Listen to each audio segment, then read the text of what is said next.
নির্বাচনী তালিকায় ভুয়ো ভোটার তালিকায় সত্যি কি লেখানো যায়? যদি লেখানো যায়, হ্যাঁ লেখানো যায় যদি, তাহলে ভুয়ো ভোটার কিভাবে নাম তোলা হয় এবং অ্যাকচুয়ালি প্রসেসটা কি? দেখুন, মমতা বন্দ্যোপাধ্যায় বেশ কয়েকদিন ধরে যে রাজনৈতিক ন্যারেটিভটা তৈরি করছে সেটা হলো দিল্লিতে যে শাসক দল আছে তারা নাকি পশ্চিমবাংলার ভোটার তালিকায় জল ঢালছে এবং বহু ভুতুড়ে ভোটারের নাম নাকি তুলে ধরছেন। আজকে যেই নামগুলো উনি বললেন সবগুলি সংখ্যালঘু মুসলিম সম্প্রদায়ের ভুক্ত। আমি জানি না বিজেপিকে তারা ভোট দেয় কিনা, কিন্তু যেটা ইম্পর্টেন্ট বিষয় যে সবাই জানবার চেষ্টা করছে আমার থেকে যে অ্যাকচুয়ালি দাদা প্রসেসটা কি, মানে একেবারে মানে কিভাবে ভোটার তালিকায় অনলাইন ভোটার তালিকায় নাম তোলা হয়, এর নিয়মটা কি? দেখুন, খুব পরিষ্কার করে যদি বলি যে ইলেকশন কমিশন অনলাইন ভোটার হিসাবে নাম তোলার একটা আবেদনের সুযোগ করে দিয়েছে।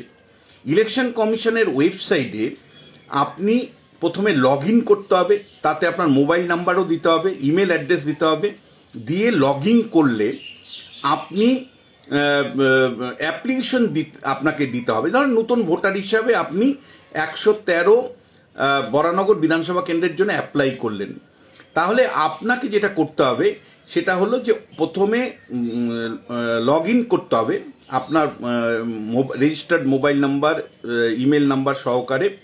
লগ ইন করার পরে আপনি যে ফর্ম পাবেন সেই ফর্মের পূরণ করতে হবে, সেইখানে আপলোড করতে হবে আপনার জন্ম তারিখ, আপনাকে ভারতীয় নাগরিকত্বের পরিচয়পত্র, এবং 3 হলো আপনি যেই রেসিডেন্সিয়াল এলাকায় বাস করছেন সেইখানকার রেসিডেন্সিয়াল প্রুফ। এই 3টে ডকুমেন্ট, আবারও বলছি, অনলাইনে ইলেকশন কমিশনের ওয়েবসাইটে ঢুকলেন, তারপরে আপনাকে লগ ইন করতে হবে আপনার মোবাইল ইমেল দিয়ে, তারপরে যে ফর্ম পাবেন সেই ফর্মে পূরণের পর 3টে বিষয় আপনাকে আপলোড করতে হবে। একটা হলো আপনার ডেট অফ বার্থ, 2 হলো যে আপনার রেসিডেন্সিয়াল সার্টিফিকেট, যেই এলাকার ভোটার হতে চাইছেন, 3 হলো নাগরিকত্বের প্রমাণপত্র। এইবার এই যে অ্যাপ্লিকেশনটা আপনি করলেন, এই অ্যাপ্লিকেশনটা অনলাইনে করার পরে একেবারে পুরোটাই রাজ্য সরকারের অধীনে চলে আসলো। ইলেকশন কমিশনের ইলেকটোরাল রোলে পুরোটাই রাজ্য সরকারের ভূমিকা। এখানে রাজ্য সরকারের স্তরগুলো আপনাকে বলছি। বিএলও, ব্লক লেভেলের যে বুথ লেভেলের যে অফিসার থাকেন তাকে বিএলও বলে। বিএলও কারা হন? আশা কর্মী হন, রাজ্য সরকারের কর্মী। এখানে পঞ্চায়েত কর্মী হন, পুরসভার কর্মী হন। এরা হলো মূলত বিএলও বা ব্লক বুথ লেভেল অফিসার হিসেবে কাজ করেন। এই আশা কর্মী থেকে শুরু করে পঞ্চায়েত কর্মী সবাই রাজ্য সরকারের নিয়ন্ত্রণাধীন কর্মী। এর পরের ধাপটা কি? BDO, block development officer, BDO, WBCS officer র্যাঙ্কে বিডিও আর জয়েন্ট বিডিও র্যাঙ্কে যারা থাকেন তারা দায়িত্ব নেক্সট। কিন্তু মানে আসল দায়িত্ব যে থাকে সেটি হলো এসডিও লেভেলের, যাকে আমরা ইলেকটোরাল রেজিস্টার্ড অফিসার বলি, ইআরও। ইআরও আসলে হলো কি পার্সন। ইআরও নেতৃত্বেই বুথ লেভেলের অফিসার বা বিডিও অফিসার বা শহরাঞ্চলে, ধরুন দমদমের মতন শহরাঞ্চলে সেখানে তো বিডিও নেই, সেখানে মিউনিসিপ্যালিটি এক্সিকিউটিভ অফিসার বা আরও কিছু অফিসারকে নিয়ে একটা পুল করা হয়, তারা থাকেন। এবং তার উপরের যে হায়ারার্কি সেখানে ডিএম থাকেন। ডিএম মূলত সুপারভাইজিং রোল প্লে করেন, সুপারভাইজারের ভূমিকা পালন করেন। এবং ডিএমের উপরে যে আছেন, ডিএমের উপরে আছে কিন্তু সিও, চিফ ইলেকটোরাল অফিসার, তিনিও রাজ্য সরকারের কর্মচারী, ডেপুটেশনে এসছেন ইলেকশন কমিশনের আন্ডারে কাজ করতে। সিইও, চিফ ইলেকটোরাল অফিসার, তিনিও রাজ্যের যে ইলেকটোরাল রোল সেটা সই করে দিল্লিতে পাঠান। এই এন্টার প্রসেসের মধ্যে কোথাও কেন্দ্রীয় সরকারের কর্মী, কেন্দ্রীয় সরকারের অবস্থান বা বিরোধী দলের কোনো ভূমিকা নেই। পুরোটা রাজ্য সরকারের নিয়ন্ত্রণাধীনভাবে ভোটার তালিকা তৈরি হয়। এইবার আপনাকে আবার অনলাইনে ফিরিয়ে নিয়ে যাচ্ছি। অনলাইনে যে আপনি লগ ইন করে যে অ্যাপ্লিকেশন করলেন, যেখানে আপনার জন্ম শংসাপত্র মানে বার্থ সার্টিফিকেট, রেসিডেন্সিয়াল সার্টিফিকেট যেখানে আপনি ভোটার তালিকায় নাম লেখাতে চাইছেন, এবং আপনার নাগরিকত্ব যেই না দিলেন, তারপরে ইআরও ইলেকট্রাল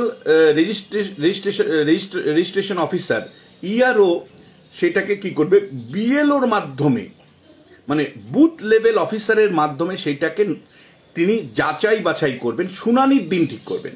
এই শুনানি কিন্তু মাস্ট, অর্থাৎ আপনি অনলাইনে অ্যাপ্লিকেশন করতে পারেন, কিন্তু আপনাকে বিএলওর কাছে গিয়ে হাজির হতে হবে, যে ডকুমেন্টগুলো আপনি দিয়েছেন সেগুলোকে অরিজিনাল নিয়ে যেতে হবে, আপনি সঠিক ব্যক্তি কিনা সেটা বিএলও যাচাই করবেন, এবং তার ভিত্তিতে বিএলও যে রিপোর্ট দিবে সেটা ইআরও, ইলেকট্রাল রেজিস্ট্রেশন অফিসার, মানে এসডিও লেভেলের যে অফিসার, তিনি সন্তুষ্ট হবেন। তারপরে কিন্তু আপনার নাম মানে আসবে, ইলেকট্রাল রোলে আসবে কি আসবে না সেটা ঠিক হয়। মানে এন্টার প্রসেসে মমতা বন্দ্যোপাধ্যায় যেভাবে বলছেন আর বাস্তবটা কিন্তু একেবারেই আলাদা। মমতা বন্দ্যোপাধ্যায় কার্যত বলা যাচ্ছে যে বলবার চেষ্টা করছেন যে সব যেন ভুয়ো ভোটার তালিকায় পুরোটা কেন্দ্রীয় ইলেকশন কমিশনের দায়। ইলেকশন কমিশন এখানে কোনো মতেই নেই। ইলেকশন কমিশন পুরো দায়িত্বটা সঁপে দিয়েছে যে ইআরওর উপরে, ইলেকট্রাল রেজিস্ট্রেশন অফিসারের উপরে, তার উপরে আছে ডিএম, তার উপরে আছে সিও, এবং নিচে আছে বুথ লেভেল অফিসার।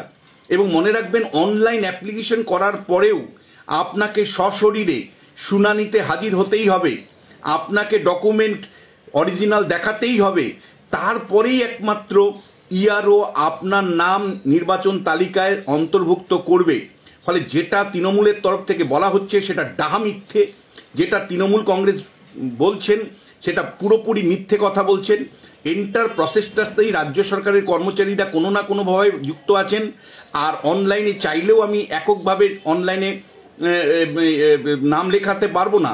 প্রথমত অনলাইনে অ্যাপ্লিকেশন করতে গিয়ে আমাকে লগ ইন করতে হবে, এবং আমার যে মোবাইল নাম্বার দিব, যে ইমেল দিব, সেই ইমেল এবং মোবাইল নাম্বারে আমাকে সবসময় আপগ্রেড করবে।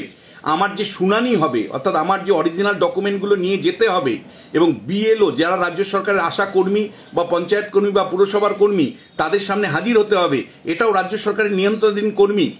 এবং তারপরে ফাইনালি যে আমার মানে যাচাই বাছাইয়ের পরে সশরীরে আমার শুনানি হওয়ার পরে আমার নাম ভোটার তালিকায় হবে, উঠবে কি উঠবে না, যিনি ফাইনাল ডিসিশন নিচ্ছেন সেটাও হলো সাব ডিভিশনাল অফিসার, যিনি ইআরও নামে পরিচিত। এবং সমস্ত ইলেকট্রাল রোল হয়ে যাওয়ার পরে ডিএম জানাবেন যে ভাই প্রত্যেকটা কনস্টিটুয়েন্সির ইলেকট্রাল রোল মানে সংশোধন হয়েছে বা সংযোজন হয়েছে। তারপরে ফাইনালি সিওর মাধ্যমে সেটা দিল্লিতে যাবে।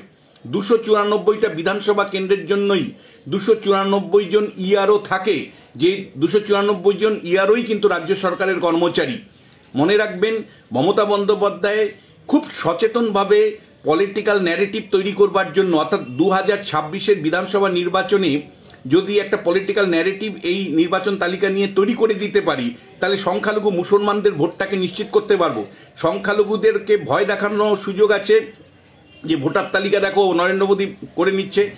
সংখ্যালঘু ভোটারদেরকে আজকে যে বার্তা দিয়েছেন, তাতে সংখ্যালঘু ভোটারদেরকেই বার্তা দিয়েছেন যে আপনাদের নির্বাচনের তালিকায় নাম থাকবে কি থাকবে না জানি না, ইত্যাদি ইত্যাদি, আপনাদের সচেতন হবে, আপনাদের রক্ষা করতে হবে ইত্যাদি। আরে ভাই, সবটাই তো রাজ্য সরকারের কর্মচারী, যারা সবাই তৃণমূল কংগ্রেস করে। ফলে রাজ্য সরকারের কর্মচারীরাই ভোটার তালিকা তৈরি করে। বাস্তবে আপনাকে বলছি, পশ্চিমবাংলায় 294টা বিধানসভা কেন্দ্রেই 5 থেকে 7% ভুয়ো ভোটার আছে, যারা আন্ডার এজেড, অর্থাৎ 18 বছরের নিচে।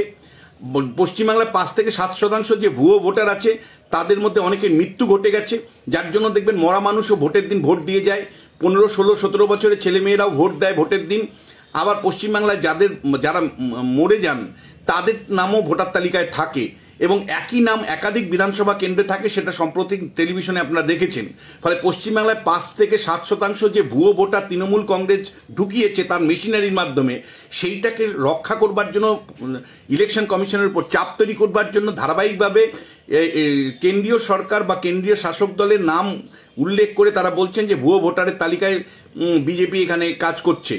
ফলে বাস্তবটা আপনাকে বলছি যে তৃণমূল কংগ্রেস যে 5 থেকে 7% ভুয়ো ভোটার ঢুকিয়েছে, সেটাকে সংরক্ষণ করা এক।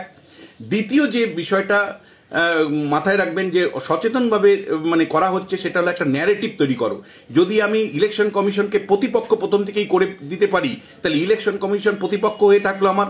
ইলেকশন কমিশন প্রতিপক্ষ হয়ে থাকলে যে সুবিধাটা আমি পাবো সেটা হলো ইলেকশন কমিশন, আমি যে অন্যায়গুলো করব, আমি যে ভুয়ো ভোটার ঢোকাবো, তখন বলতে পারবে না কেউ, কারণ আমি তো ভুয়ো ভোটারের অভিযোগ তুলছি, আবার আমি নিজেই ভুয়ো ভোটার ঢুকিয়ে রেখে দিয়েছি। অনেকটা হলো যে বাসের ট্রামে আপনারা দেখবেন যে পকেটমার যারা হয় সাধারণত জনতার সাথে মিশে তারাও চিৎকার করতে থাকে পকেটমার বলে, এটা ঠিক সেই রকম একটা গল্প। এবং একই সাথে যে সংখ্যালঘু মুসলিমদের মধ্যে আতঙ্ক তৈরি করো, সিএনআরসের প্রসঙ্গ আজকেও এসেছে, কিন্তু বাস্তবে একেবারে বিএলও থেকে বুথ লেভেল অফিসার থেকে একদম সিও প্রত্যেকটা স্তরেই তৃণমূল কংগ্রেসের যে প্রশাসন, সেই প্রশাসনের মাধ্যমেই ভোটার তালিকা তৈরি হয়। আর অনলাইনে নাম লিখলেই বা কিছু ডকুমেন্ট দিলেই কিন্তু ভেরিফিকেশন ছাড়া, ফিজিক্যাল ভেরিফিকেশন ছাড়া কিন্তু ভোটার তালিকায় নাম তোলা যায় না। ফলে আপনারা একটু সচেতন হন। আবার একটা হিন্দু মুসলমানের মধ্য দিয়ে রাজনীতি শুরু হয়ে গেছে, ফলে সাবধান। 15 বছর শাসন করবার পরেও আবার যদি একটা চালাকি করে মানে জিতবে কে হারবে সেটা আলাদা কথা, কিন্তু চালাকির মাধ্যমে, ন্যারেটিভ তৈরি করার মাধ্যমে, মুসলিম ভোটটাকে সংগঠিত করার মাধ্যমে মিথ্যে কথা বলে যদি কে নির্বাচনে জয়ী হতে চায়, অন্ততপক্ষে আপনি সঠিকটা তুলে ধরুন, এই আশা আমি রাখবো।